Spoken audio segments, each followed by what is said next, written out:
So this is a kind of planetary-born mold, Terracomadentus. So day one, first contact, you don't really notice anything. Pain, but it'd be like similar to like aching or muscle pain. Typically not known to be this immediately.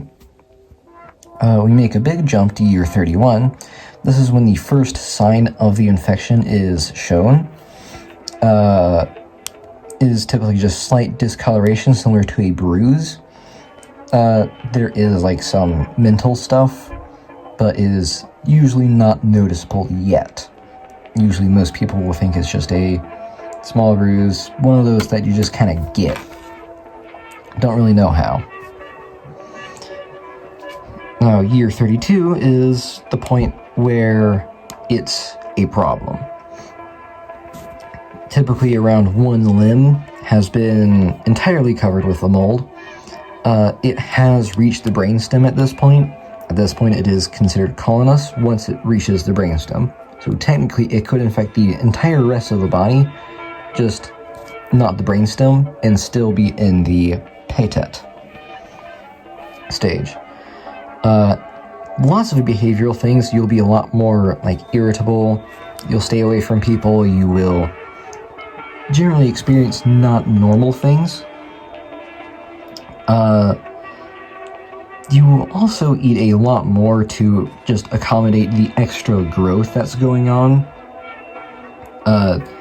That's usually twice as much as you normally eat, though it can be more. Year 34 to 35 is usually when you enter this stage. It is a lot more noticeable. At this point, usually cleaner crews are coming in and cleaning, quote-unquote, the infected individuals or areas. It is entirely covering the body, at least mostly. Most, if not all, is covered or infected. You will be a lot more aggressive. You'll actively try and seek out uninfected and infect them. You won't like bite them or scratch them. You will forcefully rip out part of their flesh and then shove a chunk of the mold into them to basically ensure that it does take root and grow. Year 40 begins with the Flentas Statuae, I think is how you pronounce it. You have been entirely infected. You can no longer move your limbs. You are a statue. It typically plants itself, quote-unquote, into an area by just melding the flesh and shell with a adjacent surface. This can be a wall, a floor, a tree, a building, a car, anything, as long as it's solid and it's going to stay there. It forms a thick shell that is almost entirely fireproof and resistant to multiple calibers, though at like medium rifle rounds, it does tend to be more vulnerable to that. The shell is made of dense calcium with pigmentations, which is why it's blue. It can move, though it's very slow.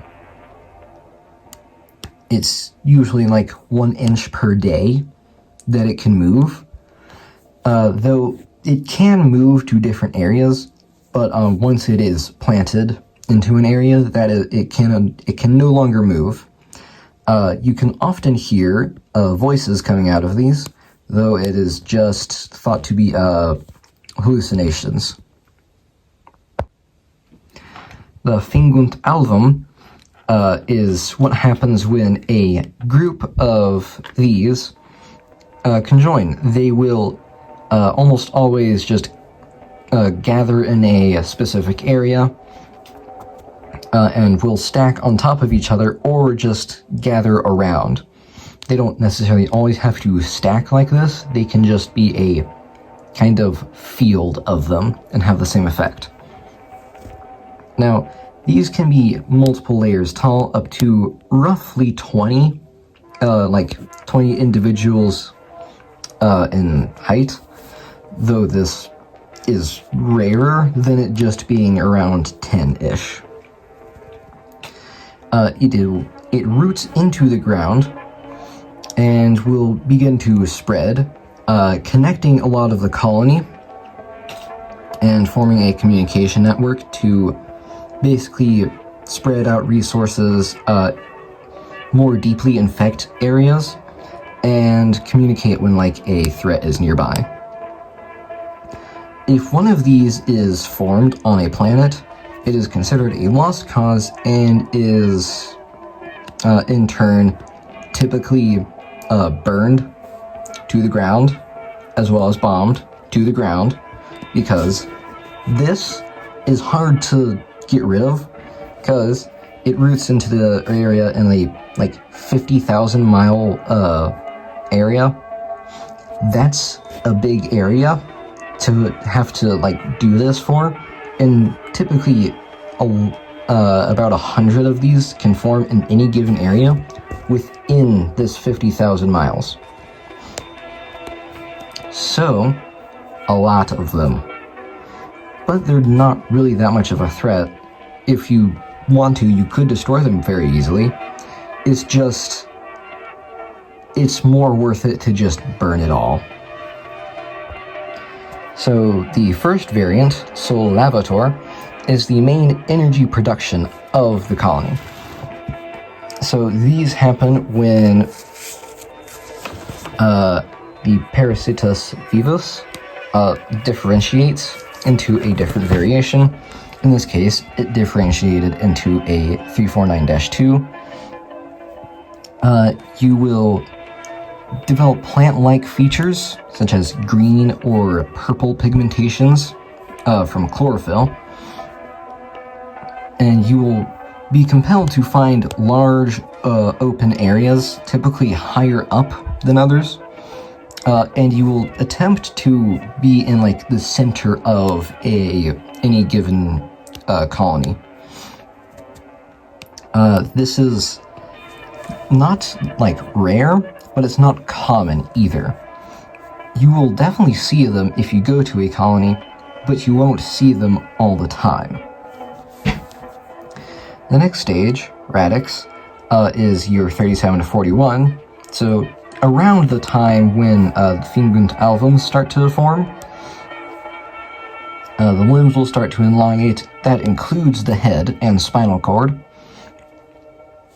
A makeshift trunk will begin to grow out of your back, as well as a flower bud, quote unquote, will grow out of your chest cavity, typically where your heart used to be. And you don't really react to anything. You could get shot and nothing will happen. Mostly brain dead. After year 42, so rapid growth after year 41, you will become this tree-like thing, lots of vines. The flower, quote-unquote, has bloomed. This releases a lot of signals, which gathers a lot of the statues in any given area. These will often root, these will often root into Fingunt albums. They will be on top of them, providing energy. There can be about 50 of these on a Fingunt album, like, at a time, for, I'd say, a medium-sized Fingunt album. And these are very tall, around 40-ish feet, at minimum 60 feet at the high end. And if they do, like, if they do sense a person or threat nearby, the vines will strangulate them and then drag you into here and promptly digest you. The second variant, Odi Omnes, is a bit different than the others. It does not go through different stages.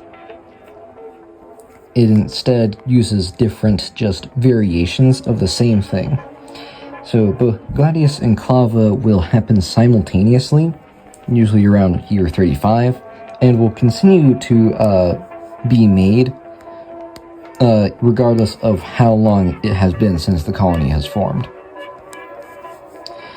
Gladius have blades, Clavas have clubs. They both have a similar armor, being of calcium. They are blind. They both have a both have a extended brainstem connecting them to the rest of the colony. This helps with communication of saying, there's a threat here, kill it. The Visio Nocturna is typically later on. It is... Where did I write that year? Year 43. Onward. Now, these can still happen after this is being made. It's just these develop beyond what they are right here. So typically they would look more like this.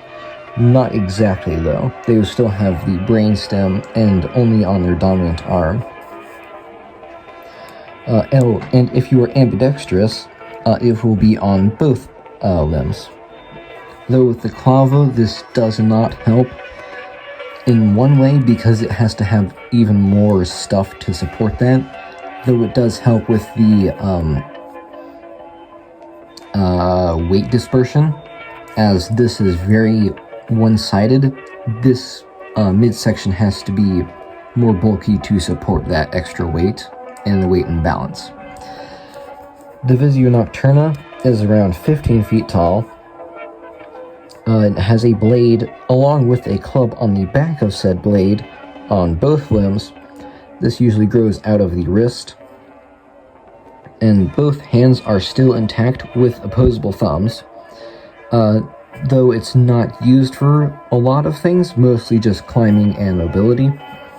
Instead of a brainstem, it has these node-like communication things coming out of its back, which communicate with the colony using signals. The head has not converted to the variant. It is still the regular version. This is because it uses the original version, which has your DNA, to basically copy your trachea and throat and vocal cords to mimic your voice. Now, it does not do this to lure people. It does this to deter people by making screaming, sounds of general terror, things that you would not want to be near. Or even things like a crazy person, or a person that just doesn't sound pleasant to be around. Anything that will deter people. It is also significantly more durable in general. The armor is basically the same as these, just a little more dense. Its skin is a lot more leathery than the Clavas and Gladius. It's a lot more leathery, so it's more durable. It's more like a hide. These are more just like a tough skin. The third and final variation, 349-4, Diffunditor ubique, I think is how that's pronounced. Is the main spreading tool of the colony. So once you differentiate, most of the vines will be, the vines that you used to have will be basically broken down and condensed into these bile-like growths around your body, typically around the original infection was, as that's where the infection is most dense. It is mildly explosive, though it is highly volatile. So it explodes easily, it's just not that explosive. So if you were to explode, say, their hand, it probably would not activate the rest of the bile, simply because it has that low of an explosion force, but it does have it. It's similar to firecrackers. Sporus is the stage afterwards.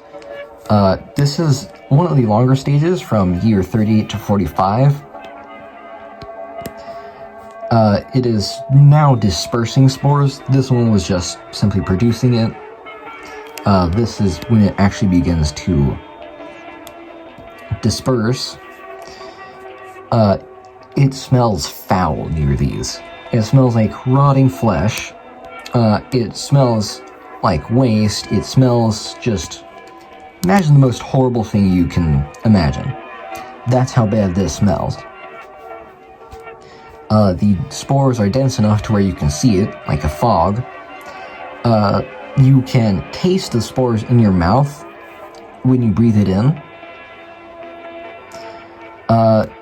It is a wide range of sizes, being anywhere from 7 to 52 feet. That is diameter, like area covered.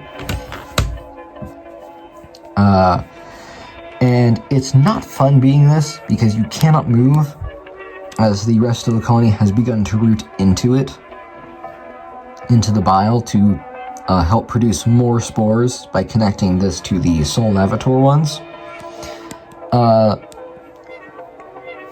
And the final stage, the consumant omnia, is a conglomeration of hundreds, if not thousands of these. This would be a medium-sized one. As you can see, they're quite large compared to a fiend album. These giant smoke pipe things are the main driving force of the dispersal of spores, though it does passively release them as well. The black spine-like things are surprisingly called spines.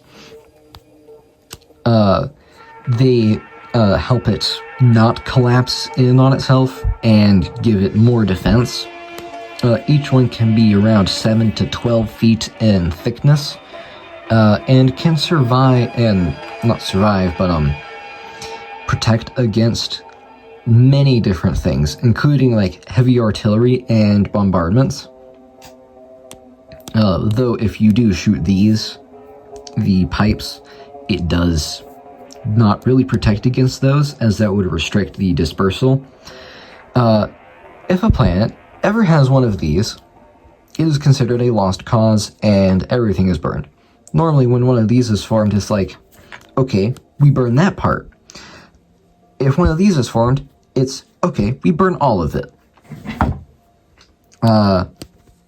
Yeah.